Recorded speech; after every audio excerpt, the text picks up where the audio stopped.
కేంద్రంలో సోనియా గాంధీ గారి మీద, రాహుల్ గాంధీ గారి మీద కక్షతో కూడిన అక్రమ కేసులు పెట్టడం, కోర్టులు చీవాట్లు పెట్టినా కూడా మారకపోవడాన్ని మనం కళ్ళతో చూస్తున్నాం. వీటన్నిటిని దృష్టిలో పెట్టుకొని ప్రజలు ప్రజాస్వామికబద్ధమైన కాంగ్రెస్ పార్టీ ప్రజలకు రక్షణ. అందుకే ఈరోజు తెలంగాణ ప్రజలు కాంగ్రెస్ పక్షాన బలంగా నిలబడ్డారు. ఈ స్ఫూర్తి కొనసాగుతుంది. భవిష్యత్తులో ఇంకా బలంగా పనిచేస్తాము, బాధ్యతతో పనిచేస్తాము. ఎదిగినా కొద్దిగా ఒదగాలి అని పెద్దలు ఏదైతే సూచన చేసిండ్రో వాటిని దృష్టిలో పెట్టుకొని ఆ విధంగానే ముందుకు వెళ్తాము. ప్రతిపక్షంలో ఉన్న వాళ్లకు అధికారం కోల్పోయినా అహంకారం తగ్గలేదు. ఇంకొక ఆయన కడుపు నిండా విషం పెట్టుకొని, మూసీలో కాలుష్యం కంటే ఆయన కడుపులో విషం ఎక్కువగా కనిపిస్తుంది, ఆయన మాటల్లో, ఆయన చేతల్లో, ఆయన వ్యవహార శైలిలో. ఇప్పటికైనా ప్రజా తీర్పును గౌరవించి ప్రభుత్వం తీసుకుంటున్న నిర్ణయాలకు సహకరించి ముందుకు రావాలి. ఏదైనా మాట్లాడతాం, ఎట్లయినా మాట్లాడతాం.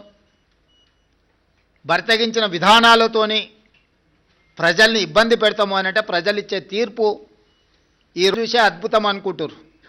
సంతోషం. ఈ అద్భుతం 2029లో కూడా జరుగుతుంది మీరు కోరుకున్నట్టే. 2/3 మెజారిటీతోని 2029లో కాంగ్రెస్ తిరిగి అధికారంలోకి వస్తుంది. 1/3 మీరు ఉంటారు, 2/3 మేము ఉంటాము. ఈ తీర్పు 2029లో కూడా పునరావృతం కాబోతుంది.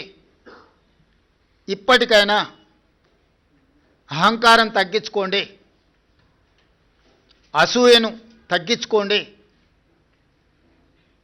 తెలంగాణలో అమలు జరుగుతున్న సంక్షేమ అభివృద్ధి కార్యక్రమాలకు సహకరించండి. బాధ్యతాయుతమైన ప్రతిపక్షంగా వ్యవహరించండి. అంతే తప్ప మీ అసూయలతో, మీ ద్వేషంతో తెలంగాణ రాష్ట్రానికి నష్టం జరిగే విధంగా మీరు మాట్లాడకండి. అంతర్జాతీయ విపణిలో తెలంగాణ రాష్ట్రానికి ఒక గొప్ప గుర్తింపు.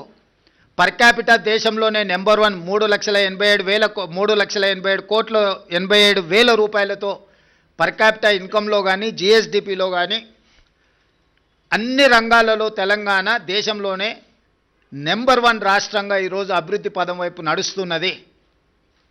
ఇంకా అభివృద్ధి జరగాల్సిన అవసరం ఉన్నది. సంపద పెంచాలి, పేదలకు పంచాలి అనే మా విధానాన్ని కొనసాగిస్తాము. ఇప్పుడు ఏ విధంగా అయితే మీడియా సహకారం ఉందో భవిష్యత్తులో కూడా మీ సహకారం ఈ విధంగా ఉండాలి అని మా ప్రభుత్వం భావిస్తుంది. మీడియా మిత్రులకు కూడా మీ సహకారం అందించినందుకు మనస్ఫూర్తిగా ధన్యవాదాలు తెలియజేస్తున్నాను.